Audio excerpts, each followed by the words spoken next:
Señoras y señores, buenas noches, bienvenidos, muchas gracias, gracias por acompañarnos. Esto es La Silla Roja, este espacio abierto al diálogo, a la crítica, al análisis, a la reflexión. Sean todos ustedes bienvenidos. El día de hoy recibimos al presidente nacional de la ONEXPO, la Organización Nacional de Expendedores de Petróleo. Esta organización que agrupa al mayor número de estaciones expendedoras de gasolina en el territorio nacional, justo en los momentos más críticos de esta situación en nuestro país. Le damos la bienvenida, Roberto Díaz de León, gracias por estar con nosotros. Leonardo, muchísimas gracias por la invitación. Muchas gracias. Don Enrique Quintana, buenas noches. Buenas noches. Señor Piz, muchas gracias. Gracias. Bueno, hemos vivido esta semana, estas 2 semanas, diría yo, tal vez con una situación inédita en la historia de México, una situación extendida, generalizada, varios estados, muchas ciudades, muchos municipios, algunos críticos, Guanajuato, Jalisco, Michoacán, en situación muy desesperada en voz de sus propios gobernadores. ¿Cómo lo ven ustedes desde la organización? Habría antes, y lo hacía don Víctor hace un momento, pero que hacer una ficha. ¿Qué representa ONEXPO? ¿Cuántos son? ¿Dónde están? ¿Cuántas organizaciones representan? Roberto, por favor. Mira, ONEXPO Nacional es el organismo cúpula de los empresarios gasolineros en nuestro país. Son 43 asociaciones a lo largo y ancho del territorio nacional, con presencia en los 32 estados, las que forman parte de ONEXPO Nacional. Es decir, ONEXPO es la asociación de asociaciones. Y estas a su vez agrupan a los empresarios micro, pequeños y medianos gasolineros, así como a los grandes grupos, de tal manera que tenemos alrededor de 8.500 estaciones de servicio dentro de nuestra organización. ¿De un total de cuántas en México? 12.300 para cerrar un número.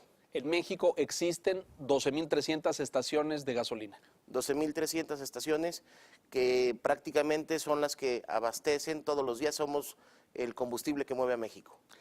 De todas estas, ¿cuántas en esta crisis se han visto afectadas, Roberto? Mira, es muy complicado que dijéramos un número muy puntual porque ha sido intermitente el abasto. Entonces, habrá estaciones que de momento pudieran no presentar combustible en sus instalaciones, sin embargo, les está llegando y por otro lado se está terminando en otras, porque aquí el gran problema es un tema de distribución y reparto. ¿Hay entidades en la República que la vivieron tranquila, que no les pasó nada? Sí. Mira, por ejemplo, yo soy de San Luis Potosí. Ajá. Y los primeros días no tuvimos ningún problema, excepto con la Premium, porque la vocación de la terminal de San Luis Potosí, capital, es que el 80% de su combustible le llega por ferrocarril. Ajá. El 20%... Eso no se suspendió. No se suspendió.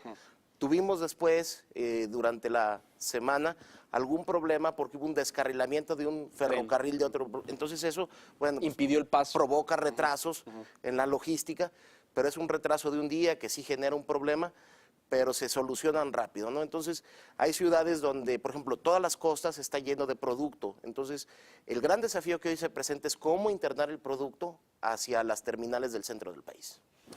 La gente se pregunta si es un problema asociado con una marca, porque lo hemos visto Pemex, que por años fue la única marca de gasolineras en México, los franquiciatarios Pemex. Pero ya hemos visto que esto ha ido cambiando en los últimos años y hay varias marcas. ¿Ha sido parejo? Es independientemente de que sea, ahora vemos Repsol, BP, G500, etcétera. ¿Es parejo? Y también la pregunta, si todas las marcas están agrupadas en ONEXPO o solamente las de Pemex, las gasolineras Pemex. Voy a partir por la segunda pregunta, don Enrique, y de ahí Sí. me voy a ir un poquito desarrollando el resto. Nosotros firmamos, el día que se abrió el mercado, Sí.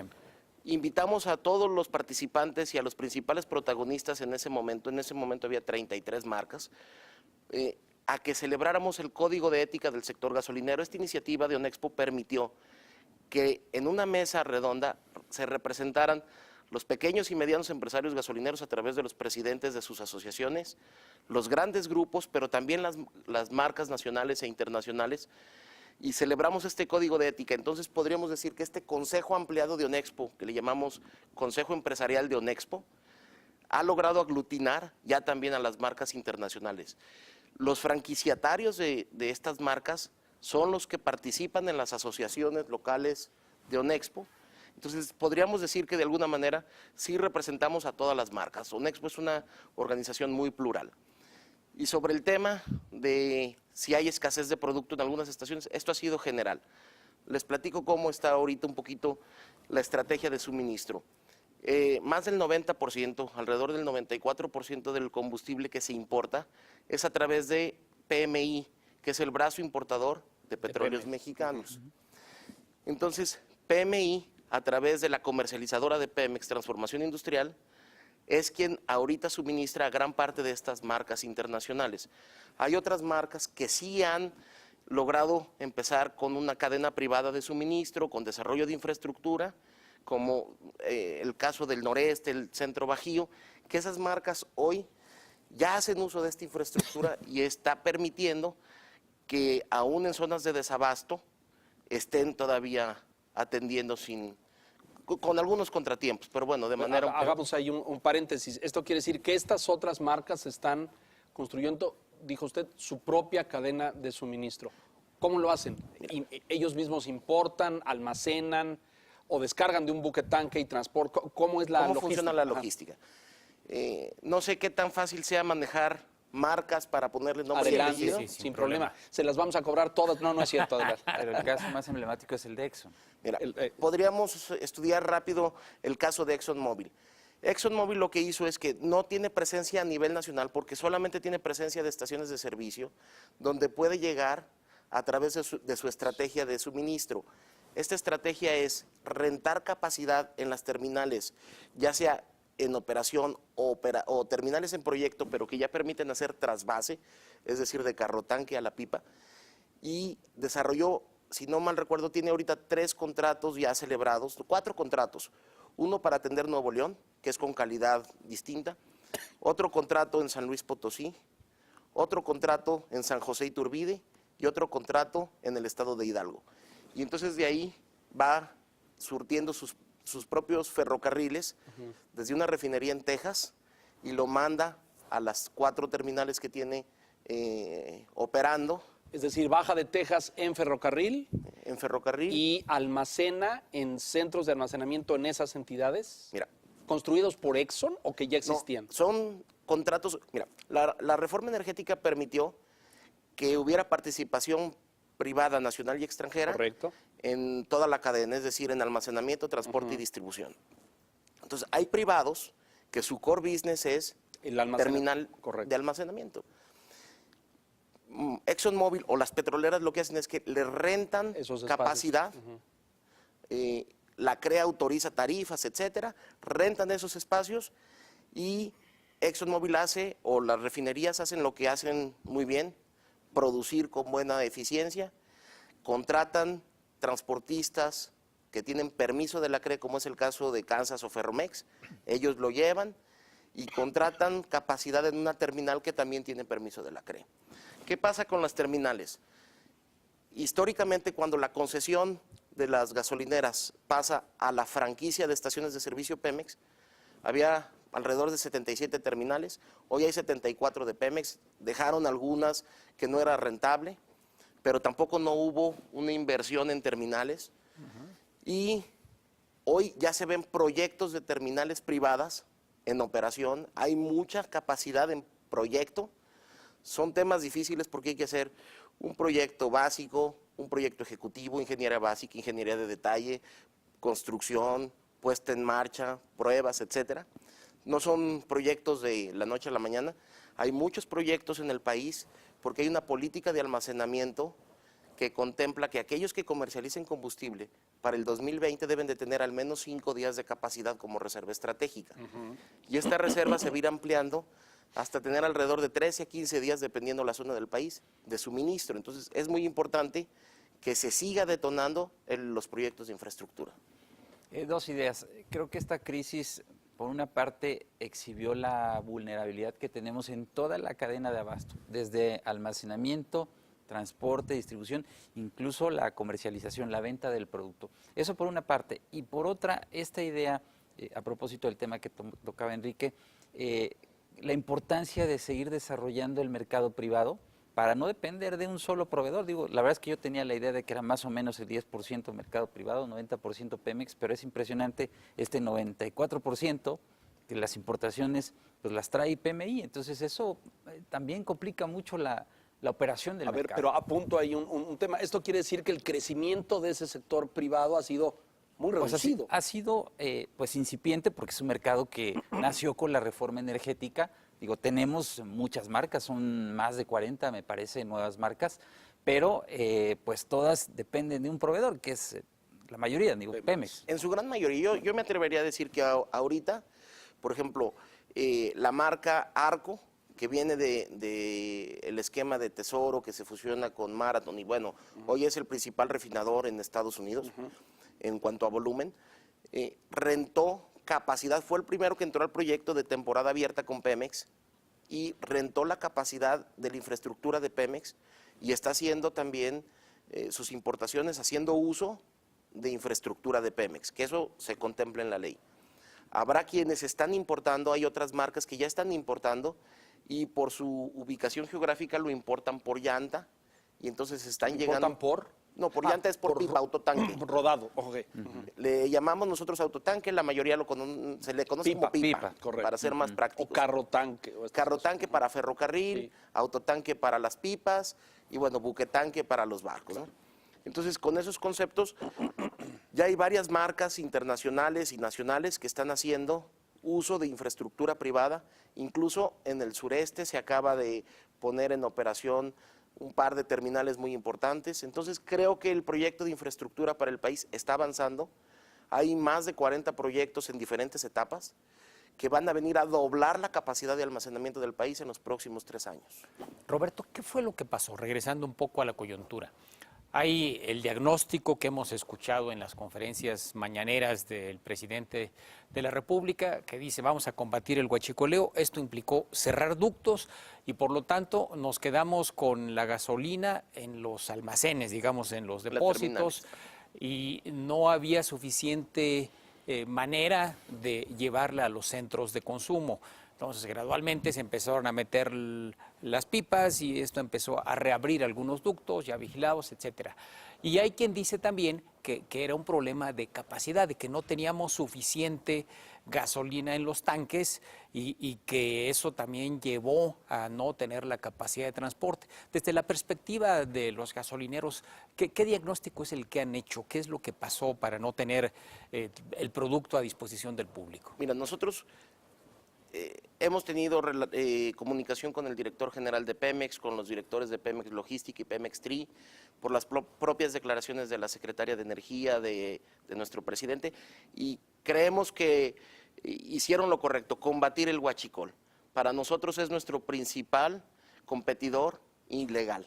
Entonces nosotros, desde que tuvimos oportunidad, fijamos un posicionamiento donde celebrábamos esta situación y bueno, ahorita a lo mejor platicamos un poquito del tema de las estaciones de servicio que estamos ahí en la mira. Pero lo que sí vemos es que fue en un periodo de tiempo donde la estacionalidad es muy alta, entonces se combinaron muchos factores. Mucha demanda. Vacaciones. Vacaciones. Salida a carretera, todas esas cosas.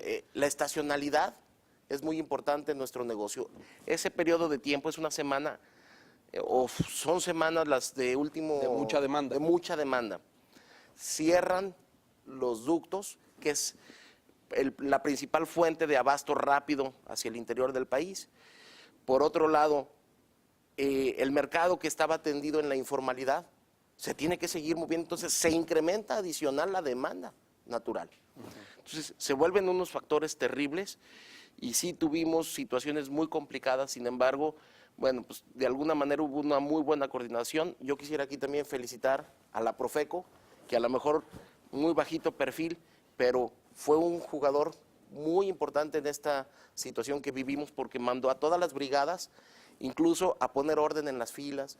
Después en algunas ciudades, como el caso de la Ciudad de México, la jefa de gobierno hizo un operativo con la el equipo de seguridad para poner elementos en cada Y que estación no hubiera de ahí servicio. conflictos y estas Entonces, cosas, sí. creo que todos cerramos filas en este problema, pero nosotros sí encontramos que las terminales tenían producto y después siguió llegando la importación, pero las terminales al cierre de los ductos estaban llenas y era difícil desfogar el producto al Y interior. además lento, quiero suponer, porque si abre un ducto, pues fluye no sé qué cantidad y cuántos litros por segundo, pero si uno va llenando una pipa, pues es de una en una, no pueden descargar. Digo, no sé logísticamente cómo sea en un depósito, pero Mira, me hace suponer que por eso es tan lento. Una cubeta y una manguera. Para interrumpiéndote un poquito, Leonardo, por ejemplo, el ducto que va de Tuxpan a Azcapotzalco tiene capacidad El multiboicoteado. Ahorita hablamos de sí. tiene capacidad de 180,000 barriles. Aunque la terminal... ¿Por? Esos ¿Por hora? 180,000, no, por día más o Por menos. día, ok, de acuerdo. ¿Sí? Entonces habría que dividir por horas funcionando, Claro, etcétera. Pero esos 180,000 barriles, al final, se para la llave y sustituirlo por pipa es un tema muy complejo de atender. Es que esto es muy importante porque el auditorio pues, no tiene por qué entender o sea, un ducto es de qué diámetro, de qué grueso es una de esas cosas, un tubo. Híjole, de esas. no te sabría decir el número de pulgadas porque nosotros estamos más de la terminal hacia el Claro, claro, lo consumidor. entiendo. Y no sé la parte técnica de cuál es el diámetro de un ducto. Hay creo que de 20 y de 30, según el tipo de ducto. ¿Pulgadas? Pulgadas, es decir, son tubotes. Ajá.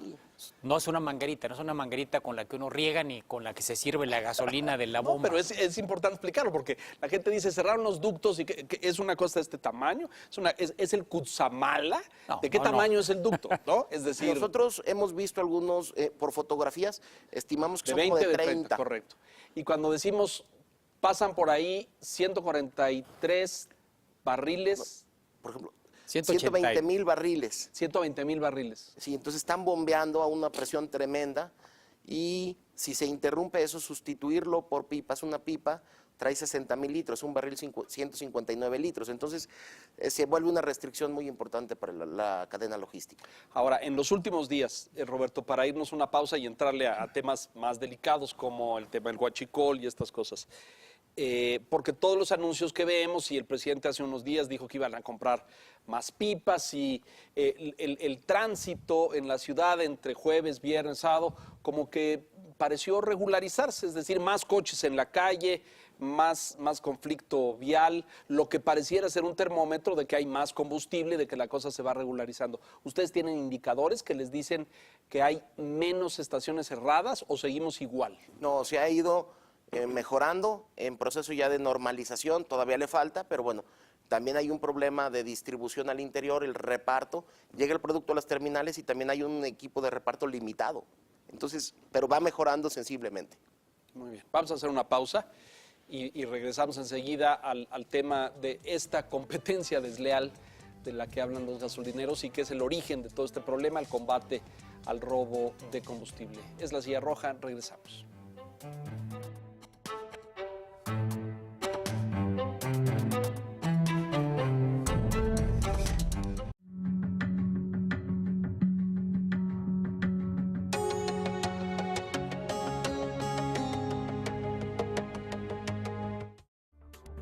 Las noticias en contexto, análisis y polémica con los más destacados articulistas del Financiero.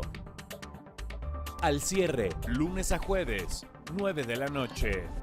Porque reconoces lo importante, el Financiero Bloomberg.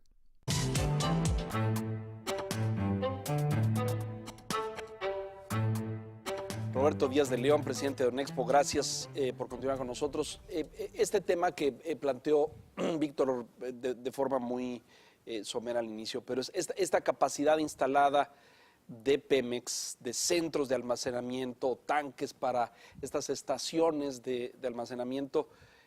Ha habido muchos señalamientos de que Pemex no invirtió en eso en los últimos 10 o 15 o 20 años para ampliar esas y de que tenemos una reserva muy limitada. ¿Esto es así? Es correcto, tenemos a lo mejor 3 días país de reservas.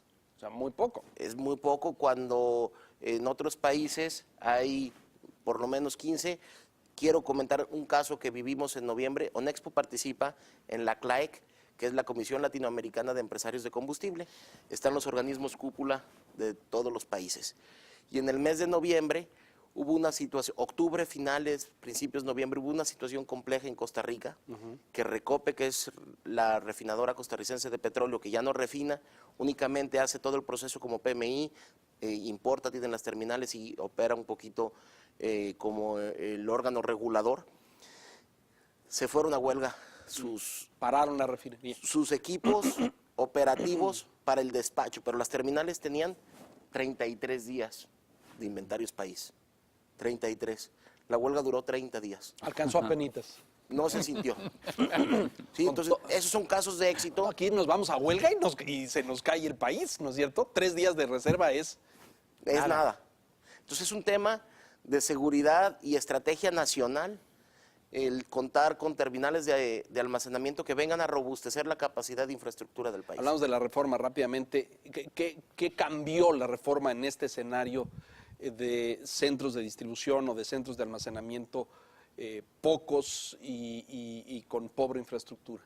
Bueno, permite la inversión nacional y extranjera en esta cadena logística. Entonces, hoy a lo mejor apenas vemos los frutos, sin embargo, nosotros estamos convencidos que en el mediano plazo, 3 años, va a haber ya más proyectos de infraestructura de los que ahorita están en ingenierías o en construcción, ya van a estar en operación y esto va a venir, es una redundancia muy positiva para el país el tener inventarios suficientes. Hay particulares que están invirtiendo en poner centros de almacenamiento en distintas zonas del país. Sí, en todo el país, y esto es muy positivo.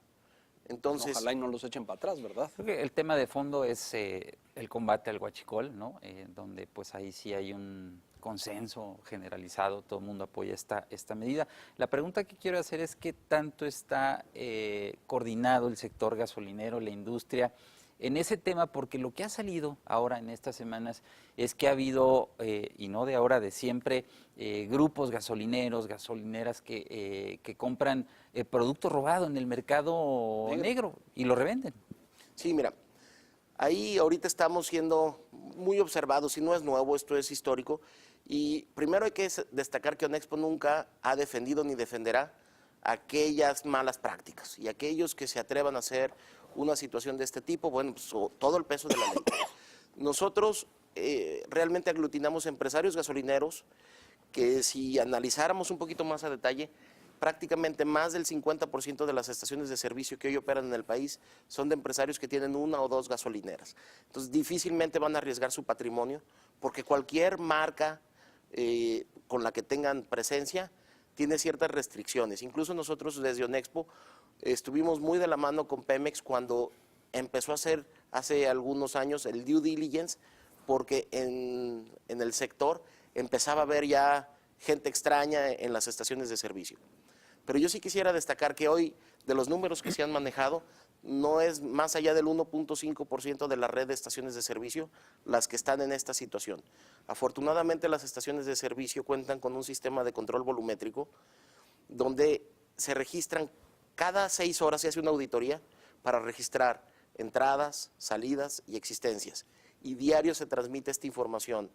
¿Eso al es SAT. electrónico? Sí. Se está haciendo electrónico. Y es inviolable. Toda estación tiene esos. Ese sistema de, si alguien no lo tiene o deja de operar, Le pues cierran. ahí hay un foco rojo para generar al Una SAT, alerta.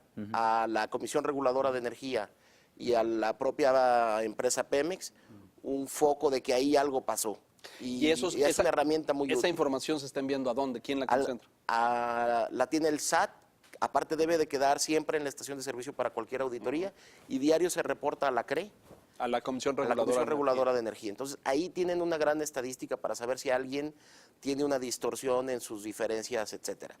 Y creo que nosotros más bien vemos que ese fragmento, a lo mejor hoy, de las estaciones de servicio que de alguna manera se han señalado, no es nada comparable con una red paralela de abasto ilícito de combustible. Entonces, esa red es lo complicado y de ahí se desprende otra cadena que es el huachimenudeo. Ahorita le entramos a eso, pero si dice usted, Roberto, 1. Hasta ahorita es como el 1.5. Es decir, si tenemos 12,000 y pico estaciones de gasolina, estaríamos hablando de 120, 130, conductas 150, ilícitas. más o menos. Sí, 193 son el dato que Que tiene. ha manejado últimamente algún El SAT. El SAT. El SAT lo manejó. A propósito de esta red paralela, el presidente manejó la cifra de 60,000 millones de pesos al año de robo de gasolinas. ¿Cómo se da esta red paralela? Si es muy poquito lo que se da por las gasolineras, tiene que haber otro sistema para vender este producto, porque finalmente es el negocio no es robarlo, el negocio es robarlo y luego venderlo. Claro. Y digamos que es conocido estos lugares donde se venden bidones en algunas carreteras, letreros en algunas autopistas en zonas de la República, traileros que ya conocen por dónde desviarse porque ahí hay una casita donde venden. ¿Es todo a esta escala o estamos hablando ya de una industria con otra tecnología, esta red paralela, Roberto? Mira, nosotros lo dividimos en dos, por eso sería muy importante que la autoridad correspondiente investigara y desarticulara esta red paralela, porque hay que saber y poder dimensionar cuál es mayor que cuál. Hemos visto, y es muy público, que hay tubería que sale incluso de terminales o refinerías y van a dar a otras terminales alternas. Exacto. ¿Verdad? Se dio a Entonces, conocer en días En el recientes. caso de tanques de Salamanca, tienen tanques de almacenamiento. O sea, una cosa terrible. Impresionante, claro. Si el negocio estaba desde allá adentro, como ha dicho el gobierno, ¿no? Y ese combustible que se va a esas terminales seguramente se va a depósitos como lo que ha salido en prensa, donde incluso en el proyecto del aeropuerto había una estación allá adentro. Seguramente hay que investigar porque se debe a esta red paralela. Sin embargo, lo que nosotros también hemos detectado y luego se le conoce como el huachimenudeo, son aquellos puntos en la carretera que no pagan derecho de vía a la SCT. Nosotros para poner una estación de servicio, bueno, pues tenemos una serie de tramitología, hay que ir a la SCT a pagar derechos, hacer un carril de desaceleración, un carril de incorporación. Estos señores pues realmente ponen un mechero, prenden ahí el mechero y en la noche podemos ver en las carreteras del país que ese es un punto de huachimenudeo. Y en algún momento nosotros hace algún tiempo hicimos un análisis y había alrededor de 50,000 puntos en todo el país. 50. Contra 12,000. Entonces la red del No, huachicol es las impresionante. multiplicaba. 3 veces más. Sí, mucho cuatro. más. Y allí el sistema es como, con bidones, con tank, ¿cómo es el...? Tienen hasta dispensarios, tienen fondas y unos, se les conoce como cachimbas, que son unos jacales y tienen dispensarios adentro, tienen tambos o tambores, incluso tanques enterrados y hacen su operación. Entonces, es importante... Ya no me diga que tienen bomba también, porque claro. si ya tienen bomba. Tienen dispensario en algunos casos. En otros es con una jarra, con una medida patrón, y ahí van haciendo su... Y es gasolina. Son combustibles. Ah, ok. no solo gasolina.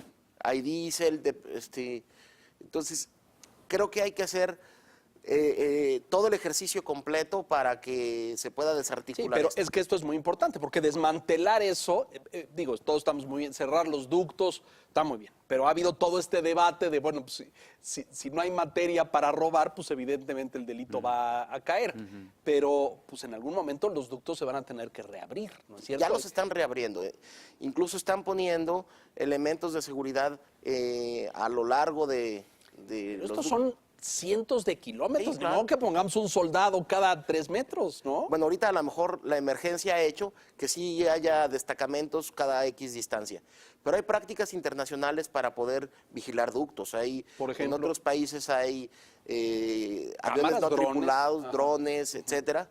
Entonces, creo que poco a poco, además del sistema SCADA que ya tiene Pemex para monitorear cuando un sistema de ductos pierde presión, porque fue perforado. sí, creo que van a ir reforzando las medidas de seguridad seguramente. ¿Y cómo es decir, usted es un profesional de esto, Roberto, y agrupa una serie de particulares, de empresarios que se ven afectados por esto? ¿Hace cuántos años el huachicoleo ha afectado a las estaciones de gasolina? ¿Ustedes empezaron a percibir esto? ¿Les afecta en las ventas? Por ejemplo, ¿ven que supuesto. se caen las ventas, que la gente carga menos? Mira, nosotros, por ejemplo, fuimos hace el segundo semestre del año pasado con Pemex Logística a hacer gestiones para cerrar un ducto en Sinaloa, porque se les estaba cayendo la venta a los empresarios gasolineros. Cierran el ducto, y los empresarios gasolineros elevan otra vez La venta. 30-40% sus ventas. El caso de Puebla es muy marcado. En Puebla, cuando cierran el ducto, los empresarios gasolineros se ven muy favorecidos porque pues, el mercado se vuelve otra vez a la formalidad. Pues sí, porque uno tiene que cargar, ¿no? Sí, pues es absolutamente indispensable. Hay un tema de logística, Roberto, que ha salido mucho en los últimos días, que es el costo adicional que va a representar este sistema de distribución en pipas. Y se ha ilustrado de que sale 40 veces más caro llevar el combustible en ducto, el combustible en pipa respecto al ducto. ¿Qué tanto va a afectar esto? ¿Podemos ver una repercusión en el precio o es marginal el costo del transporte y no se va a ver en los precios? Mira, ahorita de momento nos está tomando en una estacionalidad donde el precio internacional va a la baja. Sí. Entonces los refinados también traen una tendencia hacia la baja. Por eso el gobierno federal está haciendo uso del IEPS en su totalidad, es decir, no está emitiendo ningún decreto de estímulo fiscal, se está ampliando la recaudación y esto está también permitiendo que ese diferencial de precio no se refleje al consumidor. Entonces, ojalá que esta estrategia se termine a tiempo porque la estacionalidad está marcada y va a ser muy probable que cuando cambie la tendencia de precios, y esto, porque así funciona el mercado ¿En internacional, el verano o en algún momento? vuelva a subir en el verano, entonces ya no tenga ese impacto, ya la logística se haya regularizado. Semana Santa es otra temporada altísima, yo creo, Sí, ¿no? es Mucha una gente sale a carretera. Sí, pero ahí hay un efecto, las ciudades se caen y las carreteras entonces compensa. se compensan. Sobre el tema del precio, recientemente tuvimos un debate interesante en la Cámara de Diputados porque el PAN, el PRI querían que se eliminara el IEPS porque, bueno, representa una cuota importante del precio. ¿Cuál es la posición de los gasolineros frente al tema del IEPS? Usted, porque bueno, otros grupos yo he escuchado han estado pues pidiendo también que se elimine o que se reduzca. Mira, es que nosotros, desde el punto de vista flujo, el que se reduzca el IEPS para nosotros, por un lado, optimizaríamos mejor nuestro capital de trabajo. Por el otro lado, sí hay un uso más racional del combustible cuando el precio se eleva. Entonces, las señoras a lo mejor se empiezan a organizar y hacen ruta para llevar hijos a la escuela, etcétera, lo cual, bueno, pues al final favorece en muchos sentidos. Y a nosotros sí nos hemos dado cuenta que cuando el precio tiene una escalada importante, se nos cae el consumo. O sea, la compra baja. Es correcto. Para darle una idea al público, es muy primario esto, pero la capacidad de una estación de gasolina es igual en todas partes. La capacidad, ¿a todas les cabe lo mismo? No, mira, dependiendo de cada estación de servicio, su ubicación, sus ventas, etcétera, van a ir teniendo una capacidad de almacenamiento diferente. El promedio podríamos decir que por cada dispensario, o como el consumidor Bomba. la conoce, bomba de gasolina, el tanque puede ser de 100,000 litros. Entonces, si una gasolinera tiene 3 dispensarios, por lo menos ahí pueden caber 300,000 litros. Es un promedio, no es una regla. O sea, abajo hay ahí, ¿las pipas son de 30 y 60? Son de 20 y de 20, 30. De 20 y de 30 son las pipas. O sea, Para abajo, reparto local. en el subsuelo de una estación con 4 de esas hay Hay combustible. 6 pipas, pues, Sí. enterradas ahí abajo. Es que cuando uno está formado ahí en esta etapa de crisis y ve que llega una pipa y al ratito ya no hay nada, caray. Mira, una estación, en el Valle de México hay un promedio muy superior al resto del país. En términos de capacidad. No, en términos de venta, por el número de vehículos. claro. Cuando sacamos el promedio nacional, decimos con o sin Valle de México. Sí, ajá. Porque te Para mueve, los números. se claro. mueve el número. Pero podríamos decir que en promedio, a nivel nacional, una pipa se puede comercializar a lo mejor en 12 horas. Y en esta situación de crisis había pipas que llegaban y no duraban más que 3 horas. A su capacidad operativa al máximo las estaciones de servicio.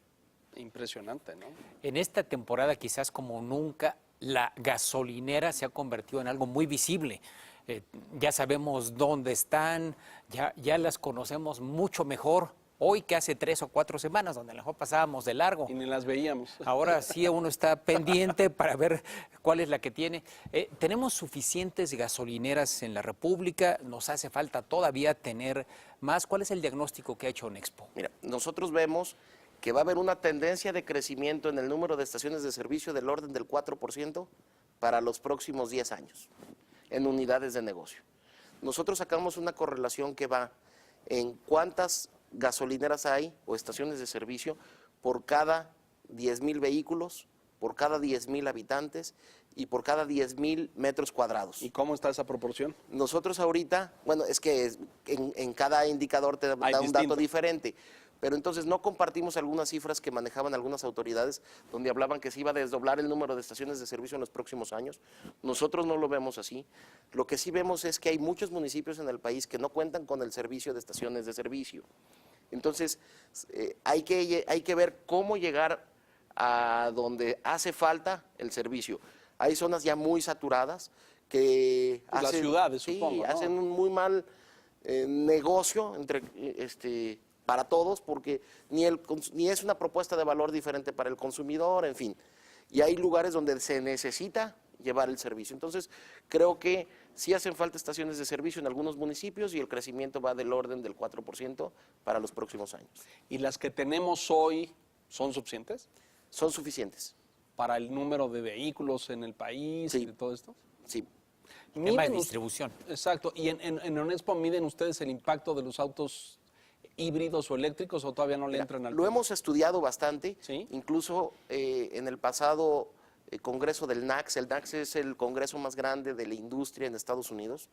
Estuvimos presentes donde se veía el futuro del auto eléctrico y porque en Estados Unidos ya llegó a su punto más alto el tema de los hidrocarburos para las estaciones de servicio. Va a empezar un declive. En México todavía va en ascenso, el requerimiento del combustible todavía va para los Hay, próximos... hay mayor demanda, digamos. Y vemos... En Estados Unidos ya no, ya empezó un declive. Ya un llegó a descenso. su pico, digamos. a su Ah, qué interesante, ¿no? Ajá. Va a empezar el declive, pero no tanto por la entrada de vehículos eléctricos, sino por el reordenamiento geográfico en Estados país. Unidos. En un lado, en un suburbio viven las personas, en otro van a trabajar y en otro van a hacer sus compras.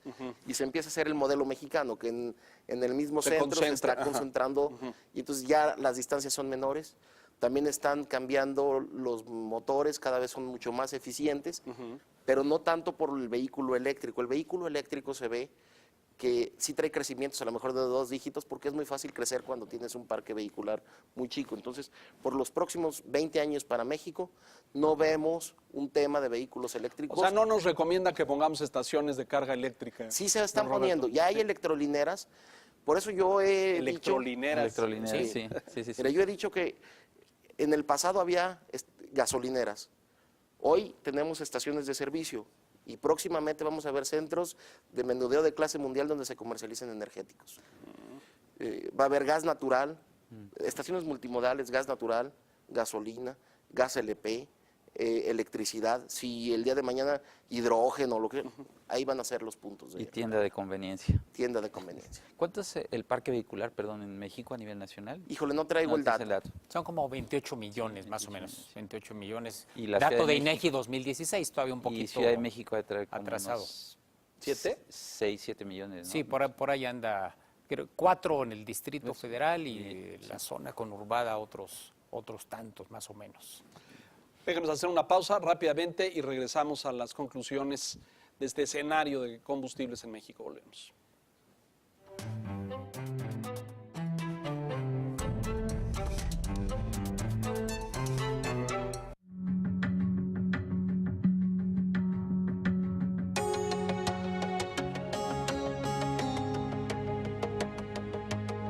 Economía, cierre de bolsa, negocios, finanzas. Víctor Piz presenta lo más relevante de las noticias al sonar la campana. Con Víctor Piz, lunes a viernes, 3 de la tarde. Porque reconoces lo importante, el financiero Bloomberg.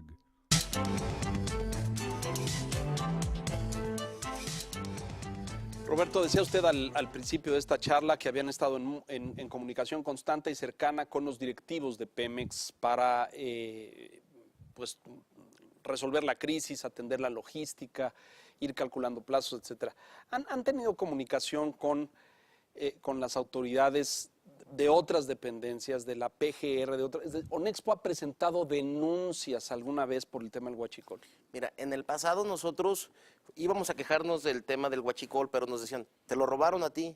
No, tú no tienes No eres Interés jurídico. interés jurídico. No eres el afectado, claro. Entonces, pero hemos participado en diferentes mesas de trabajo donde nos han informado los resultados, porque al final es un tema de estrategia y pues no nos comentan, más Claro, bien claro, de lo que van a hacer. sí. No, y además por la duda, porque uno no sabe si un franquiciatario está involucrado o no, o compra combustible robado, ¿no? ¿Ustedes saben? ¿Tienen identificados? Nosotros al final, por las recientes declaraciones que han hecho y bueno, las investigaciones, es como nos hemos enterado qué estaciones de servicio o qué personajes son los que están ahí involucrados. Hay una geografía diferente de este problema y mucha gente se pregunta, está el caso de Puebla, que eso también, el mal pensamiento, dice hay un interés político y por eso en Puebla no hay escasez. O zonas de la República donde esto no existe, el norte de la República, pues esto nos están viendo con curiosidad lo que está pasando en los estados del centro. ¿Por qué estas diferencias regionales, Roberto? Yo le preguntaba en días pasados al presidente de Onexpo Puebla, ¿cómo estás? Porque pues al final está en el denominado Triángulo Rojo, etcétera. Sí. Y me decía, estamos normal, estamos en un estatus normal porque la estrategia implementada para el caso de Puebla anteriormente ya había sido cerrar el ducto. Ya estaba Ya cerrado. estaba cerrado el ducto desde antes. Pues Entonces, ya había había una implementado logística de pipas. en esa región. Entonces, por eso es que ciertos lugares que pudiera llamar la atención, ¿por qué ahí no se presenta algún problema? Es porque ya había una estrategia implementada con anticipación. Y regiones donde no ha habido escasez, como en el caso del norte de la República. Es que ahí las terminales, su importación puede ser a través de ferrocarril, que incluso el presidente en alguna de sus conferencias ha dicho que el ferrocarril puede ser una buena opción, etcétera. Entonces, el abasto natural de ciertas terminales es por ferrocarril y eso pues ha venido a facilitar mucho. Para darle una idea al auditorio de la proporción, porque sabemos que mucho de lo que viene de Estados Unidos viene por buque tanque a las estaciones de Veracruz, ¿no es cierto? Tuxpan, etcétera, etcétera. Y otros vienen desde el norte vía ferrocarril o vía carro tanque también cruzando la frontera. ¿Qué tanto es de cada parte? ¿O tenemos por el Pacífico, tenemos otra vía de alimentación? Por el Pacífico también hay vías de alimentación, incluso parte de la estrategia que se está haciendo ahorita en la diversificación de importaciones es que por el Pacífico puede llegar un buquetanque que trae, no sé, 300,000 barriles y hacen la función como de cabotaje. Y entonces pueden ir dejando de puerto en puerto, dejando producto en las diferentes terminales y eso pues les va dando mucha solvencia para que las terminales marítimas tengan producto. Yo estuve en Acapulco ahora en fin de año y ahí es muy habitual ver el buque tanque descargando en la zona de la marina y ahí donde están los depósitos de Pemex. Y además muchas veces está uno anclado haciendo el trabajo y otro en espera para hacer el cambio. Se ve con mucha frecuencia y es una situación habitual, pero supongo que pasa en otros puertos del Pacífico también. Prácticamente en todo el Pacífico sucede este efecto. ¿Tenemos suficientes vías, suficientes estaciones para puertos de recepción de gasolinas en la República? Muchos de los proyectos de infraestructura están siendo a través de terminales marítimas en los diferentes puertos. Entonces, también va a ser muy importante que se terminen de detonar todos estos proyectos, no nada más del centro del país, sino también de infraestructura en las costas. De todo el producto de combustibles que se consume en el país, prácticamente el 80%, hablando concretamente de gasolinas, es de importación. El presidente le ha puesto pues, una apuesta grande a uno de sus proyectos insignia, que es la nueva refinería en Dos Bocas, en Tabasco, y la rehabilitación de las 6 más que están para reducir la dependencia que tenemos de las importaciones de gasolina. ¿Será la solución viendo a largo plazo? Digo, este problema pues exhibió muchas cosas, muchas deficiencias. Sí, claro. Pero ¿será la solución pensando a largo plazo? Mira, no conocemos a detalle el tema de refinación, porque como les digo, nosotros estamos más del midstream hacia el Sí. downstream, ¿no? En la parte de la cadena del otro extremo, pero puntualmente en la refinación seguramente va a ayudar. Por supuesto que va a ayudar el que las 6 refinerías actuales mejoren su capacidad de refinación y una refinería adicional.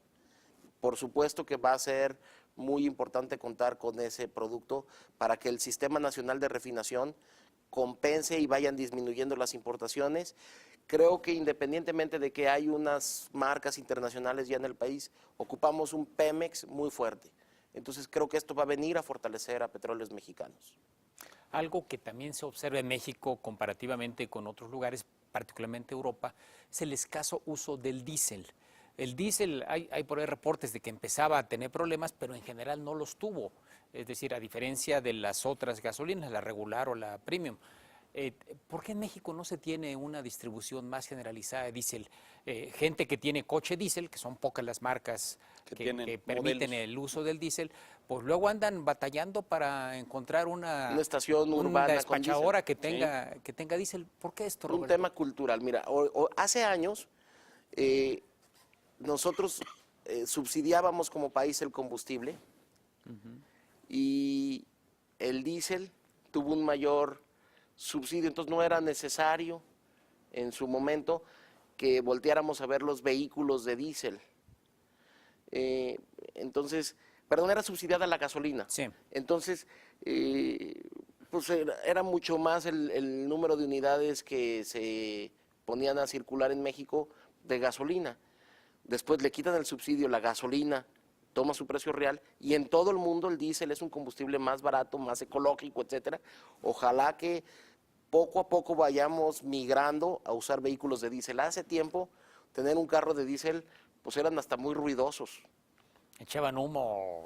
Bueno, Cascabeleaban, impresionante. cascabeleaban. Cascabeleaban, mira, es un término. las marcas que ya producen vehículos ligeros de diésel, habría que ver con las armadoras qué también les ha ido, pero son motores muy eficientes, no hacen el ruido que tradicionalmente uno estaba acostumbrado Los al ya no hacen. cascabeleo, y creo que por ahí hay una gran Sí, oportunidad. en Europa es Muy usual, extendido, sí. Usual.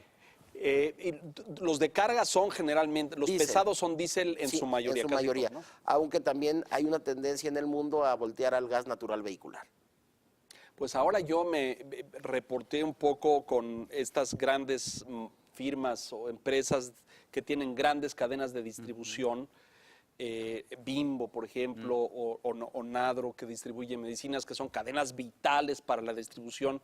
Eso, y buena parte de sus flotas trabajan con vehículos con gas, por ejemplo. Es decir, la mayoría, porque, pues claro, no puedes correr el riesgo de que se pare tu flotilla Sí, de se frena distribución. la distribución Exacto, y sería un y problema. afectas a muchísima gente. Sí, si tuviéramos esta diversificación. En Argentina es usual que en la gasolinera tengas bombas de gasolina y bombas de gas natural, natural. despachadores de gas natural.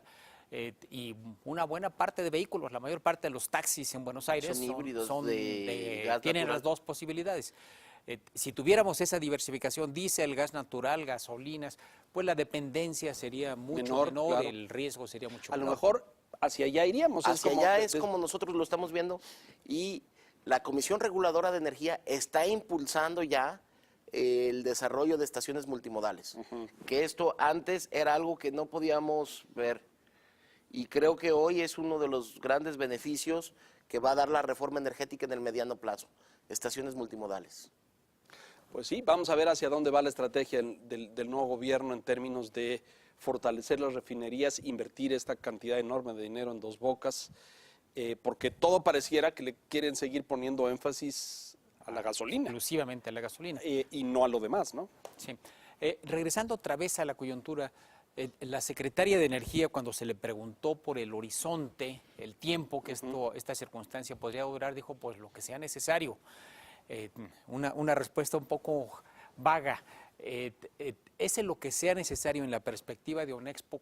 ¿Cuánto es? ¿Ven unos días más? ¿Ven unas semanas más? ¿Ven unos meses más para que se estabilice la logística, la distribución de combustible? Quisiera dar un periodo de tiempo, pero ¿qué nos sucedió? Nos atrevimos a dar una estimación y la delincuencia hizo daño a los ductos y eso pues, retrasa. Entonces, creo que la secretaria de Energía da a entender que lo que deba de durar en ese sentido. Y también el presidente ha dicho que a ver quién se cansa primero en algunas ocasiones. Entonces, nosotros pues estamos dándole todo nuestro voto de confianza al presidente y hay que hacer lo que él considere. Pero pareciera que la estrategia es, ahora que dice, hasta que se cansen. Parecía que la estrategia es como de convencimiento. Miren, pórtense bien, ya no va a ser por ahí porque vamos a cerrar los ductos, etcétera. En vez de acciones jurídicas de investigación y de... No tenemos detenidos. ¿No? Pero bueno, si se fijan, ha sido muy cuidadoso el presidente y siempre procura manejar el concepto del debido proceso. Y creo que esa estrategia al final va a tener que dar resultados. Sí, tenemos el caso de que esta semana no se modificó la ley para hacer delito grave el robo de combustible. Se va a quedar para el periodo ordinario Que de empieza- febrero. Entonces es una limitación. La otra parte, pero ya no les toca a ustedes, le toca al gobierno. Se supone que el martes el presidente hace un recorrido por todo el trayecto del ducto Tuxpan- tan crítico para la Ciudad de México, el Tuxpan-Azcapotzalco, a ver si logran cambiar la vocación de algunas comunidades dedicadas al huachicoleo a hacer otra cosa. Vamos a ver. Ojalá que esa estrategia les favorezca y funcione muy bien. Hay estados donde no hay huachicoleo. Hay estados que se han visto totalmente exentos de este delito, o este delito es algo que conocemos muy bien. Esto del triángulo, que por cierto no hemos especificado, es Puebla, Veracruz, Hidalgo, Tlaxcala. Tlaxcala. Mira, nosotros hemos detectado el huachimenudeo en todo el territorio En nacional. todo el territorio. O sea, no hay ningún estado donde esto no suceda. Habría que ir focalizando para desarticular esta red paralela. Sí, son 50,000 puntos. No, Bueno, bueno, hasta en Yucatán, donde Mérida, que supuestamente es de los lugares con menos delincuencia, hasta allá y hasta la península. Es que en las fronteras también se da un tema donde como el precio en el país vecino puede ser diferente, se da contrabando de combustible. Entonces, en todos los lugares hay problemas muy particulares. Y el huachicoleo no solo es picar los ductos, también es robar los autotanques, ¿no? Las pipas, sí, ¿no? nos Claro. decía el Sí. presidente Lacanacar que es pues el delito que más tienen, ¿no? El robo de pipas con gasolina. Y bueno, en días pasados fueron 2 pipas prácticamente que llevaban producto, una de Pemex y otra de otra marca, fueron robadas. Hasta un doble remolque, creo, ¿no? También. Entonces, es un tema muy complejo. Hay al interior de Onexpo socios o afiliados que reporten que han sido víctimas recurrentes de que les robaron la pipa, de que la pipa no llegó a cargar, de que tienen competencia, porque lo saben que ahí enfrente están vendiendo cosas. Sucede mucho en Puebla se sabe dónde hay y dónde se puede comprar y todas estas cosas. Mira, nosotros como tal no nos reportan, sino que ayudamos en ciertas gestiones. En días pasados ayudábamos a un empresario gasolinero del estado de Oaxaca porque le robaron su equipo. Y entonces, ¿Su equipo es? su equipo de transporte. Ah, correcto. Y entonces tuvimos que hacer alguna interlocución con Pemex para Que le sensibilizarlos. Oye, está con reparto foráneo, ayúdale con reparto local porque tuvo una situación que se sale de su... Le robaron en la Sí. pipa, pues sí. Ese es un poquito más el rol que viene haciendo Onexpo.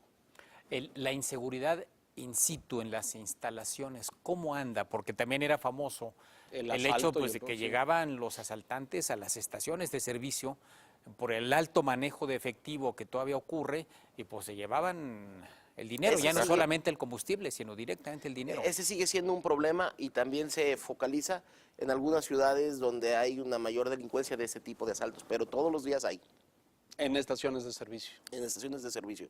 Ya las primas de los seguros cada vez son más altas por esta situación. Es que esencialmente, bueno, ¿en qué tanto ha crecido el pago con tarjeta y con terminales? Porque antes era pues, histórico Efectivo.